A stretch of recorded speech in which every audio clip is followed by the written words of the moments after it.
แล้วยุคของพี่ตู่เนี่ยค่ะเอาไปผสมทะเลท้องจากตรงแล้วค่ะก็มี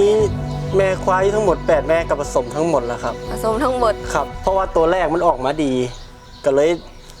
เห็นพัฒนาการแล้วก็เลยเอาควายทั้งหมดที่มีอยู่ไปผสมกับทะเลท้องทั้งหมดเลยครับ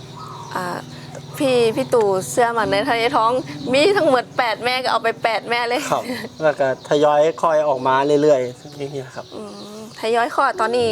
มีจักโตแล้วค่ะที่คลอดออกตอนนี้ลูกในคอกมีอยู่3แล้วก็อยู่ในท้องก็ยังแล้วก็ซุ้มที่เพิ่นขอแบ่งไปอีกแล้วก็มีน้ำครับมีได้แบ่งไปน้ำแล้วครับได้แบ่งไปน้ำก็ได้ราคาที่ดีอยู่ครับถูกใจอยู่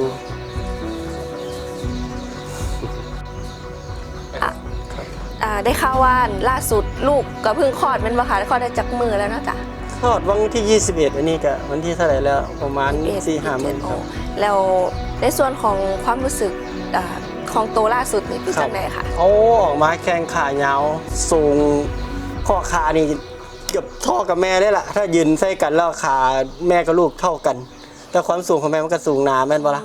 แต่ความสูงของขาได้ลูกสาวถึกใจลายงามคัก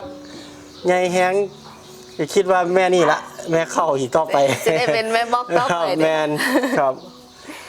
ถึกใจคักเลยยิ้มบ่หุบเลยล่ะทั้งผู้ใดไปเห็นก็สิมักได้ทั้งพ่อพันธุ์ทั้งแม่พันธุ์ที่นี่ครับแม่นผมว่าได้พ่อพันธุ์มาแล้วกับมีแม่พันธุ์มาอีกคู่กันพอดีค่ะครับเป็นเราทะเลทองไว้